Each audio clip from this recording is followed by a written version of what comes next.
পাড়ে নেমে আসতো। নীলপরি, নীলপরি, তুই কি পাখি রাজ্যে ঘুরতে যাবি? অনেকদিন হলো কোথাও ঘুরতে যাওয়া হয় না। হ্যাঁ, ঘুরতে যেতে তো আমারও ভালো লাগে। শোন, একটা রাজ্যের সন্ধান আমি জানি, খুব সুন্দর দেখতে। পরিমাতার অনুমতি নিয়ে চল, আমরা ঘুরতে যাই। এরপর পরীরা পরিমাতার অনুমতি নিয়ে পাখি রাজ্যে ঘুরতে আসে আর রাজ্যের এত সৌন্দর্য দেখে খুবই অবাক হয়ে যায়। বাহ, কত সুন্দর এই পাখি রাজ্য!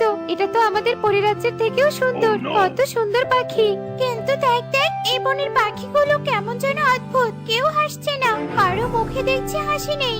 পরীরা যখন এভাবেই কথা বলছিল এমন সময় তাদের পাশ দিয়ে সুখী পায়রা যাচ্ছিল।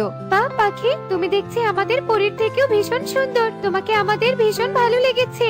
ধন্যবাদ পরীরা, কিন্তু আমরা তো পরী, তুমি পরীদের দেখে খুশি হওনি? নীলপরীর কথা শুনে সুখী পায়রা কোনো উত্তর না দিয়ে মুখ মলিন করে চলে যায়। এ দেখে তো পরীরা আরো অবাক হয়ে যায়। না না, কোনো রহস্য তো আছে এই বনকে ঘিরে, আমাদের তা জানতেই হবে। পরীরা যখন এভাবে কথা বলছিল এমন সময় পাশ দিয়ে উড়ে যাওয়া এক প্রজাপতি তা জানতে পায়। তোমরা যা জানতে চাও তার উত্তর আমার কাছে আছে। আমি জানি পাখিরা কেন এমন নিরানন্দ থাকে, সে যে অনেক বড় কাহিনী। কেন, বলো আমাদের।